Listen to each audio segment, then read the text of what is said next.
All right, with no further ado, let's jump into the content. And Matt may have mentioned people interact with our chat today. I'm going to go ahead and go off camera just to save bandwidth and eliminate potential risk on my tech. Let's jump in. And we're excited to talk about some of our favorite tips for improving employee engagement. Just a quick review of the landscape. If you've been part of our sessions in the past, you may have seen or experienced some of these slides. I won't dwell on them, but just to kind of level set, we talk about culture, the employee experience, and employee engagement. Culture, we've got more of a complete definition there, but the shorthand I always love is the way we do things around here. So culture, the way we do things around here. When we add people to a culture, then we have an employee experience, the sum of perceptions employees have about their interactions with the organization in which they work, or how we experience the culture. And then what we're here to talk about, how we improve, is employee engagement. Let's look at that one here. It's how we respond to the employee experience. It's an emotional state where we feel passionate, energetic, and committed toward our work. In turn, we fully invest our best selves in the work that we do. It's our response to the employee experience, and you've probably heard us use the language, we don't build engagement directly, we invite it. And we invite it by building an employee experience. And so kind of at the end of the year here, we thought it'd be nice just to talk about some of the tips that we think are universally applicable to organizations to improve employee engagement, to strengthen that invitation to engage. So these should be items that apply across all organizations. So we really did that tech glitch thing just to see if people could interact with the chat. So we're excited to see that you're in the chat. We're going to have lots of room for folks to engage. We come to these sessions to share what we're passionate about, what we've learned from this, our experience working with organizations, but also to learn from your experience. So please, we'd love for you to engage in the chat. So the first item we wanted to talk about, the first tip, is increase leadership visibility. To improve employee engagement, increase leadership visibility. Before Matt and I jump in on this, I want to throw that out to the group. How might increased leadership visibility improve employee engagement? I'm sure there's some things we can intuitively track to that, but I'm curious about your own experience. What are the connections between visibility of leadership and improved? Yeah, Christian, while people are populating their answers in the chat, we saw this in COVID, right? We saw this as leaders were forced to sort of be more transparent, and sometimes they were dialing in and participating in Zoom calls from their homes, and people could see them with their dogs and their families and things. We saw this as a spike in engagement, and part of it was attributable to leadership visibility. 100%. That's exactly where my mind goes. We saw an amazing bump when in employee engagement and many organizational perceptions, when leaders were out front, when people were hearing from them more, interacting, we're seeing that stronger presence there. Going to the chat, I love that the first few comments talk about trust. That is so true. We're gonna look at that on the next slide as well. Breaks down walls for communication. If I feel that I know someone, I feel more connected and engaged. Helps employees feel like they're seen. By seeing leaders, we make the connection that they also see us. I love that. Being transparent, leadership sets the pace and the direction. So it cascades. If the senior leaders are there, then that'll cascade through middle management down to frontline managers as well. So we're all on the same wavelength here. And the other thing we thought when we came up with these tips is we really want these to be very actionable. There's a lot of times an employee engagement survey raises some questions that we don't know exactly, okay, how do we make this happen? The things we're talking about today, any org should be able to move the needle on. Increasing leadership visibility is a very practical thing. But let's look at this. So, and I love, as I mentioned, the trust thing. Here's an item we often ask in surveys. Senior leaders are visible and accessible. But there's so many things that just improving any aspect, a small improvement on this improves a number of other items that we measure in surveys. I'm confident that senior leaders will lead this organization to future success. Senior leaders care about employees. If I don't see you, I assume you don't care about me. And that may or may not be true in terms of you might be, losing sleep because you worry about the employees so much. But if we're not seeing you and feeling that a lot of times in that vacuum of visibility, we start to assume the worst. I'm confident we have the right people in leadership positions. It builds trust and confidence in leaders. I love the one that's fourth from the bottom. Senior leaders know what is going on in the organization. When we see them, we assume they see us. They understand our struggle. They feel the pain at my level in the organization, whatever that may be, and that visibility is key for that. The question though is we have to break down visibility and accessibility. Both, it's actually a bit of a double-barrel question, which we don't love because there is the notion of being visible, and sometimes that's surveillance, and sometimes when you see the boss's car in the parking lot, you're like, oh, got to be on best behavior, whatever. But the thing that we want to take the lesson from COVID, I think, is about the accessibility, about being the leadership was humanized in a way, and I think that's important. So it isn't just, and as you said, it's about they're there, they've got an equal share in the work. They're also rowing with everyone else. Those are the type of things that we mean when we say they're visible and accessible, not just sort of there and kind of speaking from on high down to the employees, but they're with the employees and participating kind of jointly in the effort. I love that. I think a really good point to make the distinction. And also, you kind of turn it back to the group too. If you've got very tactical ways to increase visibility, throw them in the chat. We could all learn from kind of your techniques. Some of the, one way to look at it is structural and structured and unstructured. Because a lot of times they think, oh, we need more town halls or we need more, and that may be true. But I think there's that unstructured piece too. Like, hey, are you, I'm thinking through a debrief I had with a 360 leader, and they had some scores that indicated kind of this disconnect or this gap. And a lot of it was, it ultimately came down to, oh, I park on this side of the building and I go right to my office. I'm going to start parking on the other side and walk through the floor and make some connections and have it be a little bit more of an organic connection. And that can be a little bit harder to script, but it's important. And the little things go a long ways in terms of just having some of those more informal moments with people. You can also do things like skip level or skip level and connect that way. And all those things add up to some increased visibility. Yeah. Crystal mentioned job shadowing. That's an excellent leadership that finds, as you said, these sort of unstructured ways to meet, whether those are lunches, brown bags in the break room. Those are all valuable. One time we had to get a lot of boxes by FedEx out. It was a big paper survey for a large manufacturing client. We had boxes and boxes, and I remember jumping in and helping fill out forms via FedEx online. I learned a lot. Learned a ton by jumping in and helping fill out forms. So those are, for me, it was a great experience, but I also think I built a measure of kind of bonding with everybody that day when we're just hurriedly writing out forms. So I love that. I also enjoy the rest of Crystal's comment around the hospital CEO putting on scrubs, observing, surgery in the OR. We've heard stories about Amazon executives working in fulfillment centers and things like that. And I think that goes a long way in a number of things. It's symbolically important. It also builds that trust and understanding both ways.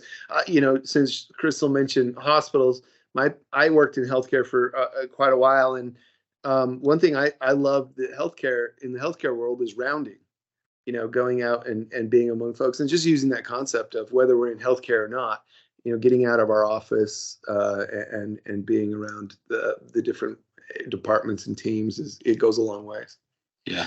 Now, when we were talking about this tip, we both mentioned one of the concerns we have is we're is that our audience may say, great, but how do we get senior leaders to buy in? How do we get those to see the value? And the answer is you need to include questions like this on your survey and use it as, say, this is you call it a statistical driver, Christian, but this is a statistical driver of engagement, meaning it's one of those core items that really drives engagement. And so use the data to make your case. So if you're not asking some form of this question, this one or senior leaders know what's going on in the organization, you're probably missing your best argument as to why leaders didn't need to do this. A really great point. And you get some survey data, and it really puts an exclamation point around this. If I can go back to that item I really like, fourth from the bottom, I should have maybe called that out more on the slide. Senior leaders know what is going on in the organization. That one, I've had so many interesting debriefs with executives because you can see them almost injured by that item. If it scores low and they think, oh, they don't think I know what I'm doing here. That's how they read that question. But that we find that the people that are taking the survey at different levels in the organization are really saying, we don't think you know what we're doing. And so it's an interesting disconnect. There's a real need for this visibility. Tom brings up MBWA, which I believe is managed by walking around. That's a great thing to throw out there. If you're just, locked in your office every day, and we've seen some amazingly scary examples where executives wall off or even have a separate location where they meet away from employees. Those things matter symbolically and also just in the transfer of information and trust. Those things really matter. All right, let's jump to our second tip here.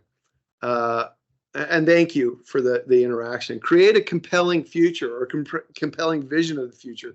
This one's really interesting. And years ago, when I first got into employee engagement and the type of work we do, I really underestimated the importance of this. But create a compelling vision for the future of the organization. Again, we'll throw to the group. We're going to do this on each one. Why does this matter? I mean, it matters for the organization in terms of do we have a strategy? Are we going to win? But how does that tie into engagement?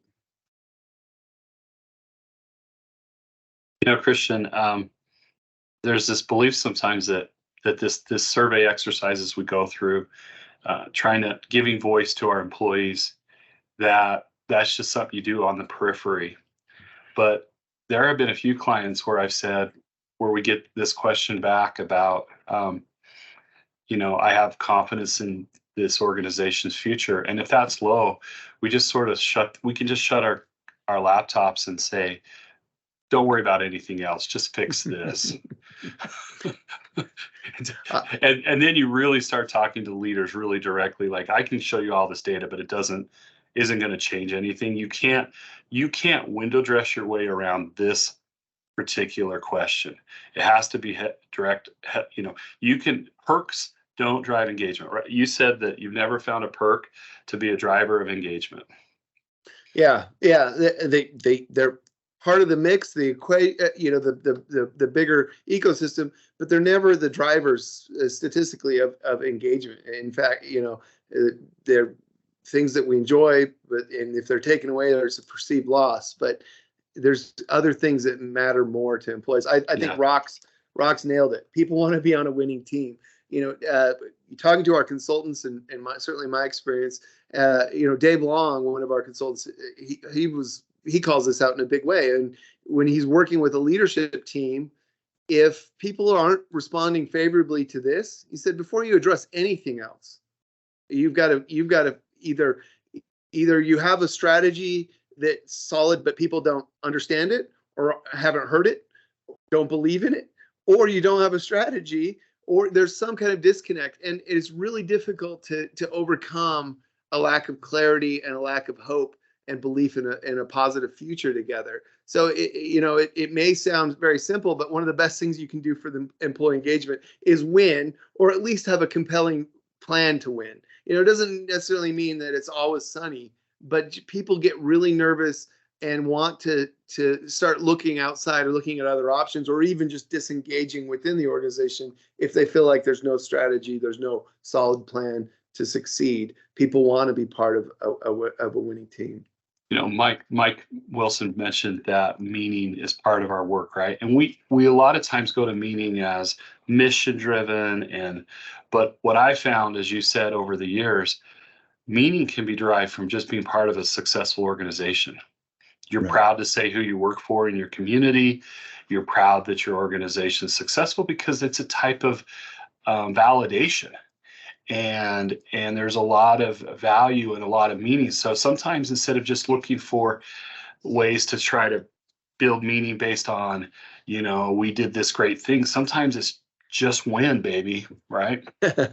Exactly. And so that's why it's so foundational that if and a lot of the conversation at the top of the organization is, have we communicated a clear path for us to succeed, and are people buying into that? And what's even scarier, are we buying in at the senior leadership level? Are they buying in? Because if there's confusion and dysfunction at the top, it only grows as you go throughout the rest of the organization. And this is an excellent use of pulse surveys. I'm not a fan of pulse surveys that just retread the annual survey, but I'm a huge fan of surveys that say where we test a communication initiative to see if it was received, to see if we're on the same page with our employees, to ask them, do you feel like we're winning? So I'm a big fan of those sort of spot surveys or pulse surveys in this context. Yeah, definitely. It's once you identify a challenge with this, being able to monitor success. Are we getting that message out there? Are we getting better? Are we getting worse? I think it's a good call out. Pulses help, and it's an important thing to get this moving, because there's something I call the win engage flywheel. There's just this positive momentum when employees engage, when they dive in, they bring more of that discretionary effort and their innovation, their ideas. They bring more of their best selves to the work. The organization is more likely to win, and when the organization is more likely to win, employees are more likely to engage. And so you can get this thing spinning and it grows and supports itself.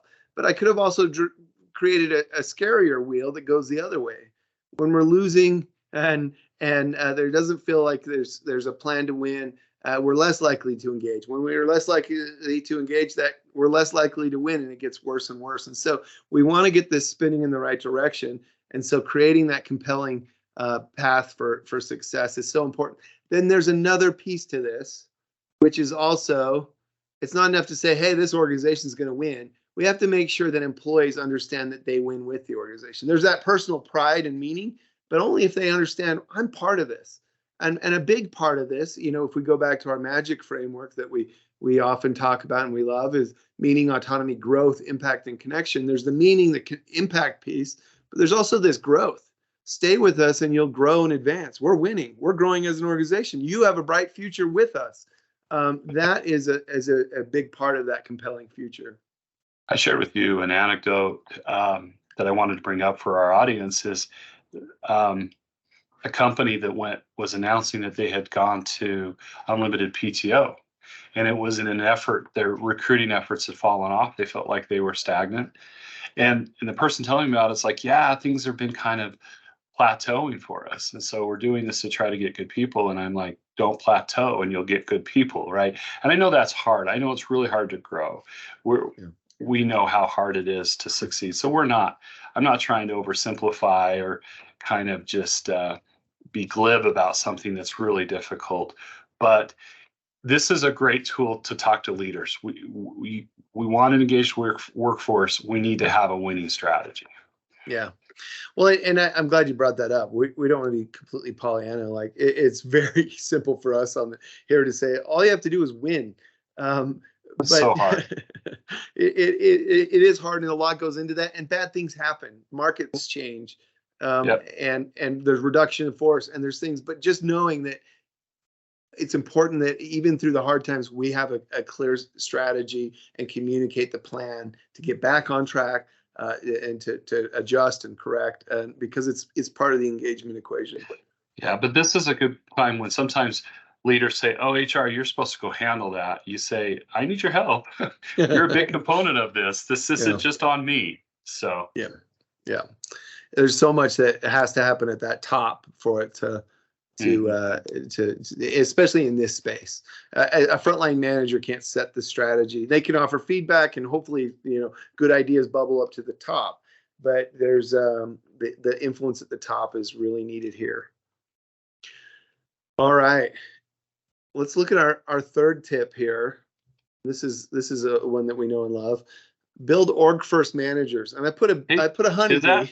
Is that one of your own bees? Did you go out and photograph one of your own bees? Let me look at that. It does look like one of mine. I do keep bees, but I put a bee there because I challenge you to find more of an org first employee than a honeybee. But this concept of org first, and we're going to spend a little more time on this one because I think it's a little more nuanced. This is one of my favorite models that's come out of DecisionWise in the last few years. And we'll go through it in detail. But essentially, an org first manager is someone who rides for the brand, who represents the organization's agenda, needs, and best interests in interactions with their own team. And we'll talk about that. But before we go through kind of our understanding and our kind of model on this, why is that important? How does that, if I'm putting the org first, does that sound like propaganda to the employee? How is that really good for the employee's engagement if I'm at an org first manager? So again, throw it to the group. I'd love to hear anything on this, or even any challenges to this too. It would be welcome. But it's an interesting lens to look through, and a good excuse to put a B. Maybe to help people out while they're responding, we classify them org first, team first, and me first. So maybe that'll help kind of prime the pump a little bit as they think about that question. Yep. So we've got a sense of building community. Danielle mentioned that. That's for sure a sense of community. Yep, it definitely is. And as others go in and thoughts on this is such a really interesting way to look at it. In fact, maybe let's just dive in on this. And if there's more thoughts on it, please keep them coming. And then also start thinking through techniques to build org first managers as we get further into this. But a me first manager, that one's kind of easy to understand the trade-offs or the downside of this. And they're also easy to spot. A me first manager, they're putting their own needs ahead of everybody, ahead of their team, ahead of the organization. They take credit for the work of their team, puts personal desires and needs ahead of the desires of the team, use scorched earth tactics, and manages up, cares what their boss thinks because they're only worried about their own success and their own needs. The results, they'll burn out that team. It'll create high turnover. Who wants to work for this person? They're not long for the world in most cases because the antibodies quickly identify what it is and spit it out. But sometimes, unfortunately, they do kind of fail up and move around a bit, that type of thing. But me first managers are problematic because for a little while they'll be very successful because they're so goal oriented. They will drive change. They will make things happen. But it's sort of like the long-term consequences start to bubble up pretty quick. But at first, you're not going to realize what you have in a me first manager. Yeah, exactly. They can even be bright stars for a moment, or appear to be. Which is why I don't like to do 360s right when someone becomes a manager, but I love to do them about 6 months to a year after, because we can start listening and we'll know the tenets. We'll start to see signs of a me first manager in that time frame. So just you onboard someone, give them 6 months, and then maybe you'll start to see some signs. Yeah. And a tagline or a statement we often say is, what experience am I creating, and is it the right experience, and as an organization or as an individual? And you think through the experience that this me first manager creates, and it is not one that is sustainable or good for the organization in the long run. And also, for most of us, intuitively we know it's bad. But what's interesting is this second category, team first manager. Team first manager, that doesn't sound so bad. A team first manager, they protects the team members from other parts of the organization, and sometimes from the organization itself, prioritizes team goals over organization goals, sacrifices personally for the team, plays the role of team hero or team martyr. The results, strong relationships between the manager and the team. Those teammates really connect to that manager, and that seems like a good thing, but it's at some real expense to their own experience and to the organization. It creates silos.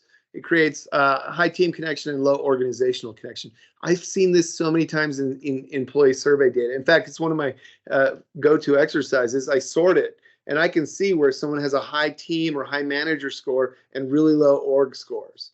And that, what else do we see? Low engagement scores on the team, interestingly. Yeah. Right. And often if we can get performance data, we'll see poor performance. So you can find these because if with a well-crafted survey, you can understand the connection between the org and the connection with the team.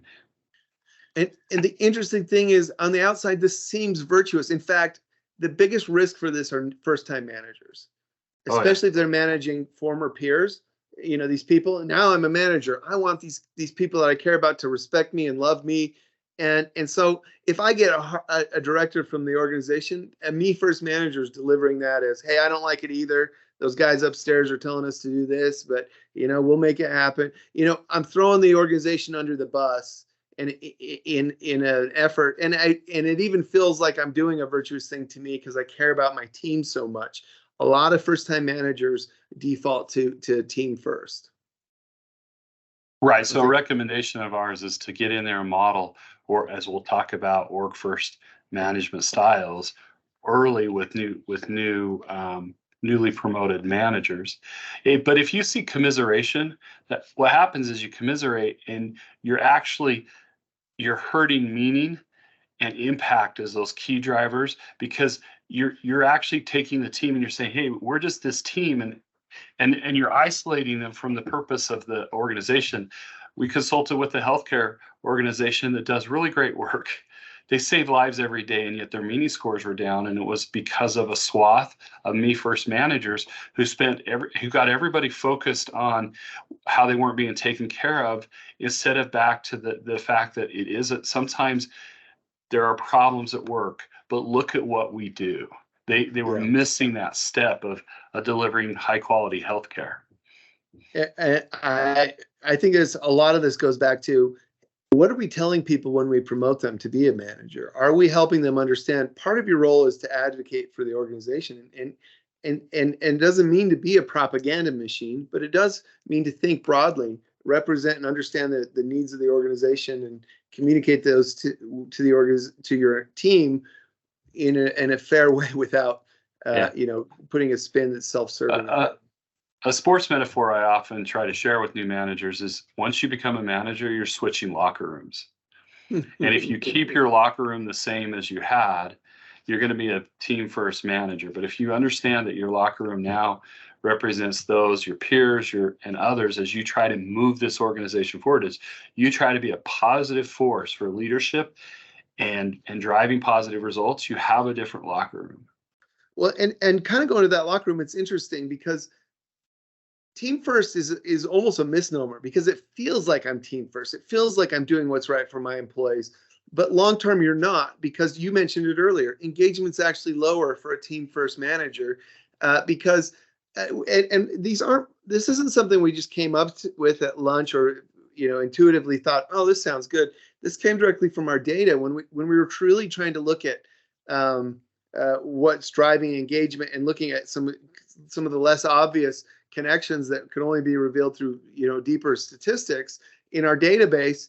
We saw that it's the organization, the best thing a manager can do for their team's engagement is positively connect them back to the organization, connect them back to this deeper sense of you're part of something big and special, and you have an impact here and a future here, versus, hey, we're in this together as a team, it's us against them.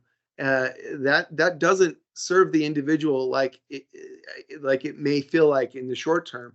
Long term, it's really going to shortchange their experience there. Right. In fact, let's look at the org first manager. An org first manager advocates for organizational vision, values, and decisions, prioritize organization goals over team goals, and aligns those goals. I saw some comments there around alignment. Yeah, org first managers help build alignment. And for us to move the needle as an organization, we need teams that are pulling in the right direction, same direction. Treats management team as a primary team. That locker room thing is so important. If you, you know what, that's a really interesting exercise with executives. Ask them, who's your primary team? They're like, well, I'm over finance. It's a finance team. I'm over this. I'm over this.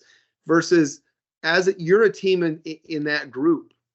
Yes, you have all these important stakeholders, these people you care about and want to, support and advocate for. All those things are true, but you need alignment and connection with your peers at that same level. That management team is so important. Looks to build employee relationships with the organization, connecting people back to that mothership or to the larger initiative, the larger entity. And the results, a sense of organizational belonging. If you've been on any of these, you know how much we talk about belonging. We're building belonging, and belonging fosters engagement. When I feel like I belong, I naturally engage in something. And it's hard for me to feel a deep sense of that if I'm only belonging at the team level versus the full organization. Let's look at this next one. If I can find my mouse, there we go. Engaged team, it results in an engaged team that's easy to motivate. It's self-driving there. If they're connected to the organization, that they're going to engage. They're going to feel that deeper sense of responsibility. Their discretionary effort is going to flow. So I love this model. I come back to it more and more in my 360 debriefs. It's a lens I'm looking at engagement data with. It's a lens I'm looking at myself as a manager. When I talk to my team, did I soften a message because I wanted to make it easier for me? Or am I advocating for the organization? Am I connecting our department to the other departments? Am I connecting them to the larger strategy? Yeah. I haven't met a function that's really superfluous. Like organizations don't spend money on departments that don't have a function. Org first managers get that, and so they're able to see their value and paint that picture for their team members. Team first managers actually don't see it. They have a hard time seeing it. Sometimes they say they don't value us or that, but there isn't anybody, whether you're helping, learning and development, whether you're finance and properly recording the transactions and making sure that we have a visibility into what the organization is doing. Nobody's not important. Otherwise they wouldn't be paid. Right. And so part of that to that end is understanding the needs of the organization, but understanding other teams' roles and understanding, okay, what's our connection to that other function, and how do we understand and support them, and understanding the interconnectedness across the org. And a team first manager isn't doing that, and it really limits what's possible from an operational and an engagement standpoint. All right, this next one is a big one for engagement, and it's related to that. We want org first managers, and we really want all managers to be holding one-on-ones, and ideally effective one-on-ones. But I say ideally because we have data that supports, even if they're not perfect, one-on-ones still help with engagement and this connection, this sense of driving, bringing them into the organization. But before I get into that, how do we see, or how do you see one-on-ones, manager one-on-ones move the needle on engagement? What role do they play in the puzzle here?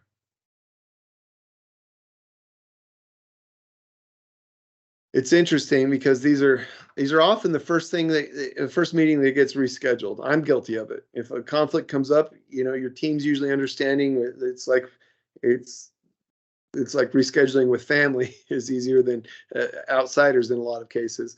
And so it's a lot of times it gets deprioritized, but we feel it's really important for the engagement. Provides an understanding of bandwidth and support. So there's that depth of, I care and about your needs. I understand your needs, but I even threw that word care in.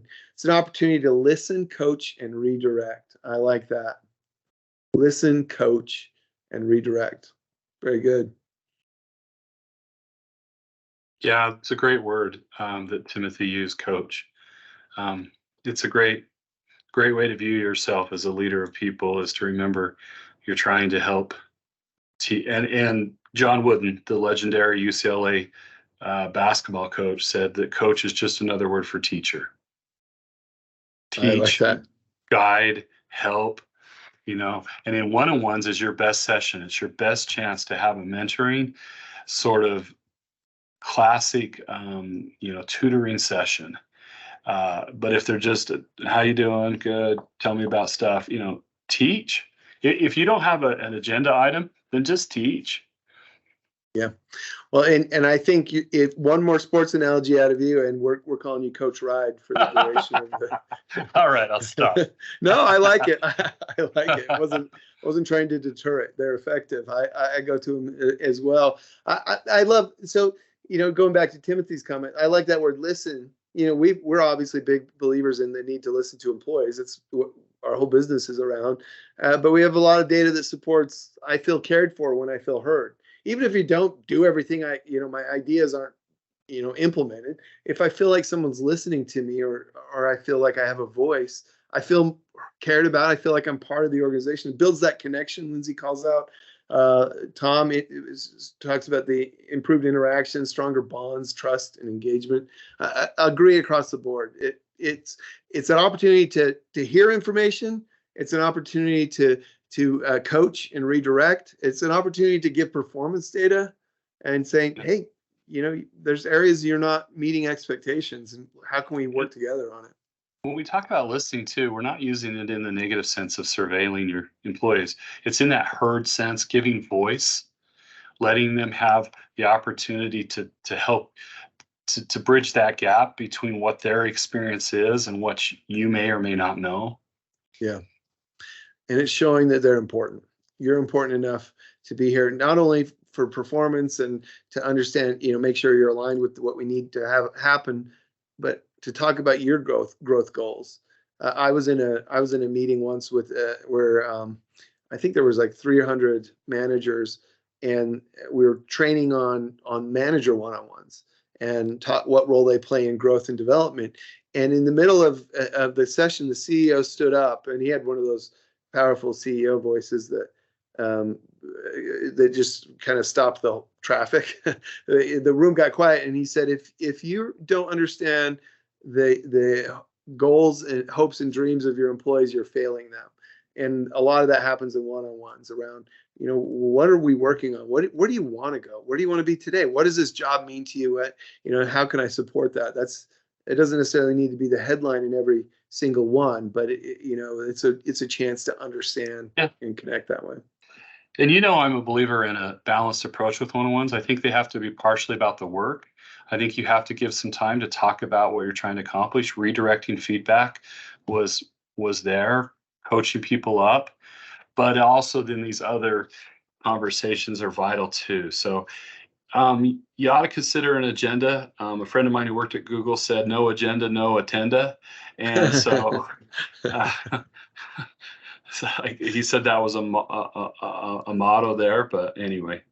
Mike makes the point that it can be helpful to separate it from a performance conversation. That's true. That's true. That doesn't necessarily mean you're not giving some of that redirecting feedback in the flow of conversation, but how formal that becomes a performance conversation, that can change the tone of the conversation. But regularity is the thing. I don't think we hit this when we check on rounding or how often this happens. The curve is this way. So once a month's better than none, but twice a month is better than once a month, and weekly begins to be that sweet spot. So regularity is important. Yep, agreed. And I think the first step is just seeing where they're happening.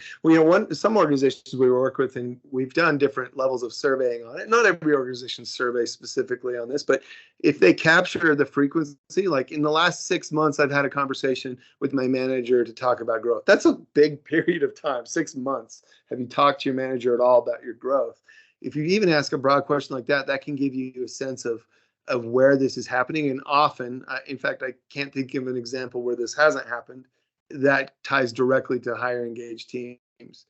If those manager one-on-ones are happening, my sense of connection to the org, my sense of engagement, my belief in senior leaders goes up.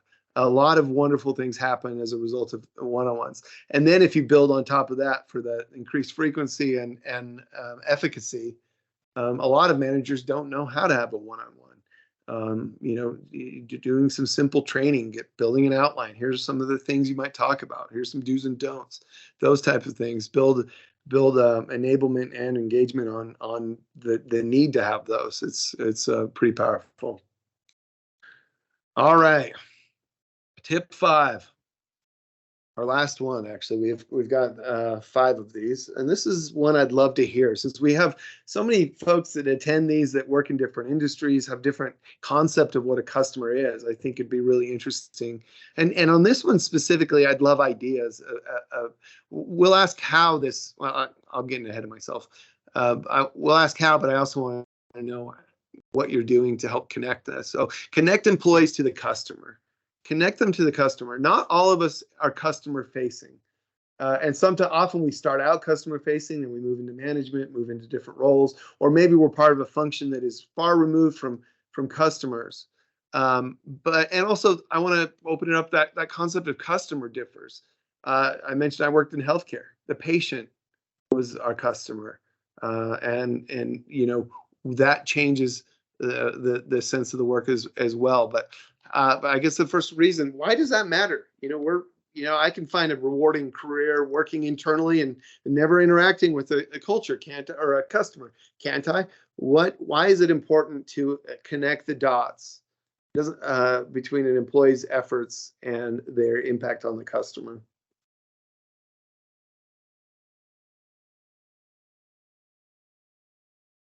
We here have a team that's quality assurance for our software development. And if we don't take the time to help them realize that we want people to have a delightful experience using the software. The best thing the biggest ways we delight them is if it works as intended, and if it is fast. And so when we can tell our team that and make sure they understand that, they get a sense, I am serving the customer. I believe most humans want to be helpful to other humans. And so when we feel that our work is helpful to others, we function and do better. Yeah, I think that's well said. And Christine put in the comment, impact and mission. Exactly. In fact, that's where I go with this. I go back to our magic framework. In fact, I think I've got it on the next slide.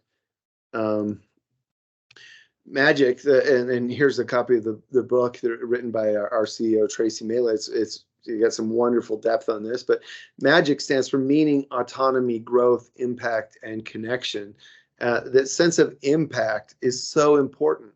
How do I know what I do matters? And it's one thing, I know I'm getting paid. I know, there might be some sense of I'm checking things off a task list, but where's this all going? Where is this effort going? In Magic, and by the way, we consultants love a 2x2. We love a 2x2. So in the book, Tracy includes a 2x2, which I really enjoy and really appreciate and use, where we look at effort and impact, and we go from low to high. So if our experience is low effort and low impact, that down here, that really kind of leads to a sense of apathy. I'm not doing much, but it's not doing anything. What's the point of any of this? If it goes above that and we have high impact, or at least the company has high impact on the customer, but I'm not really a part of that. And I've had roles like this where, what I'm doing doesn't really tie into the impact of the organization. I might have an important role, but I can't see how anyone else sees that or how it impacts any kind of customer. Then it's like, well, I'll just keep going. But it's not driving me to become more or to bring more of myself. If we go the other diagonal here, we have burnout. If it's high effort but low impact, and many of us unfortunately have experienced this, where we're pushing ourselves hard, we're doing a lot, but it's not going anywhere that we can see or feel, or nobody's noticing or experiencing it. A lot of times, I bring the customer into this conversation because, well, let's look at the top one here. If it's high impact for high effort, that's a recipe for engagement. And a lot of the ways we can help people feel that. One, we can look at jobs and roles and things and make sure they're properly created and aligned and everything. But in a lot of cases, it's, can we connect the dots from what they're doing to the patient, or the customer rather? Can we understand and recognize that impact? I think your QA example is really great. And that's something that takes extra effort for us to say, hey, our QA team doesn't interact directly with our customers, but how are we giving feedback to them? Like, wow, they're blown away. So and so client said they had this experience with our technology, and it wouldn't have happened without you catching this or this effort. That builds impact and a sense of recognition and meaning in the work. I use the example when I worked in healthcare. I was in organizational development, which I loved, but I was removed from patient.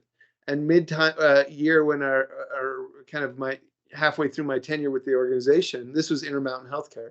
They made a change that was interesting. They said, we don't call our employees anymore. We call all our employees caregivers. I'm like, well, I'm nowhere near employees. I'm doing team effectiveness. I'm doing more coaching and consulting, organizational development stuff. If I'm interacting with the patients, it's only because I've become a patient. That wasn't my role. It wasn't clinical. But just giving that sense of, oh, what I'm doing directly impacts patients by, I'm impacting the way the caregiver or the direct caregivers are impacting with them. That helped me bring meaning to my work. Matt talks about some manufacturing experience that he had. I don't know if that's a story you want to share, Matt. I was just headed into college. I needed a summer job. I went to work for Kimberly-Clark, and we made diapers. We made Huggies diapers at this facility. And I think because I could find my way around a computer, I was put to the lab. And it was a boring job, and I was tired, and many times because this was a graveyard shift. One day someone said, well, why are you doing all this work in the lab? Because I would cut apart a diaper, I would test the strength of the glue and all this stuff. And I'm like, I don't know. So the machines don't break down. And this person said, no, it's so that a tab doesn't fall off and become a choking hazard for a child. And then all of a sudden I went from making machines not break down to saving babies. And I mean, I joke, but it actually really mattered because I was way more careful because I thought, look, especially in those certain areas, if that tab comes off and becomes a choking hazard, that's not going to happen on my watch. So that's such a great. I'm glad you share that. I've come back to that several times, and we have examples of manufacturing clients that bring in posters of their of the end customers using their products, and some things you would think are more symbolic, but it really helps bring depth to the experience. Your experience is wonderful. It changed your whole frame of what you were doing. You were doing the same job, but you had a different outlook on it. And so it also takes some deliberate effort in a lot of cases, because employees, sometimes they will, sometimes they won't, but in most cases they won't draw those connections themselves. And this is also a really great one for looking for positive deviance, meaning go find the ones who figured it out. Why is this more meaningful to this employee doing the same job as this? Ask them their story. And a lot of times they'll say, because I'm saving babies. Oh, that's something we can help other employees realize, or you can kind of spread what's working in this effort. But I'm thinking through a client I worked with for a number of years, Rocket Software, and they had really high engagement. And I worked with them for a number of years, and I loved going there. And over time, it took me a while to realize, I'm like, oh, everyone in this organization looks outward. They're all looking at the client, the customer experience, and that seems, a little bit counterintuitive, that they spend all their time focused on the customer, even at every level of the organization, And that meant their job was so much more meaningful, and also their business was wildly successful. So it was a really great experience and a learning example of this, where they really leaned into this sense of impact they had at any role in the organization. Christian, these 5 tips as we wind down, they feel a little simplistic, but they're kind of like when you go to your doctor and he says, "Oh, diet and exercise will improve your life." We're kind of saying that that you want the biggest wins. It's not fun to. I mean, I'm sure you'd rather hear us talk about AI and how we're going to use AI, generative AI, to improve employee engagement. And no, it's an outward mindset. It's manager one-on-ones. It's being org first. It's winning. And it's increasing leadership visibility. That's why we said these are our favorite tips, and they don't really change. Right. Yeah. Trust us. We feel it too. We like to geek out in the deep waters on this stuff. We would like to pull up structured equation modeling and show what this connection leads to this connection. But the real advice for almost every organization is right at the surface. They're the things that we intuitively connect with when we hear them said out loud, but these are things that we've seen time and time again strengthen organizations. So whether or not you've run a survey or not, these are 5 things that we think are very tactical, very actionable areas that you can strengthen that employee experience. And to anyone who's like executive coaches or coaches on this, these work really great for leaders individually. Yeah. You've got a nice little list for just how to improve your leadership style here as well. It's funny how it's really intermingled. Yeah, definitely.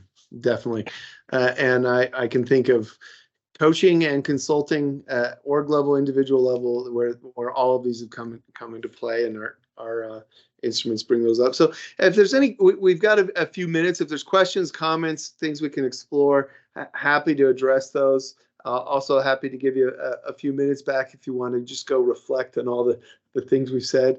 But just a quick thing at the end. Matt mentioned the HRCI and SHRM credit. That is certainly a part of this, and information is available there. But also, we'd love to work with you or do more work with you. We work in 360 feedback or multi-rater products, as well as employee engagement lifecycle instruments. We've got great tech and great people, and we hopefully our passion for this comes across in these sessions. But as always, we want to thank you for we'll happily share these slides. Timothy's asking that. I believe the video is posted as well on YouTube. And I'm just going to throw our emails in the chat as well, so people want to reach out to us. Yeah. We've been changing this format quite a bit, and we're trying to include more of the collective knowledge from the group. So again, we appreciate everyone's engagement and the comments you share, and also being part of these sessions.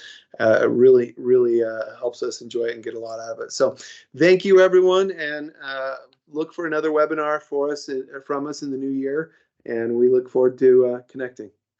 Thanks, everybody.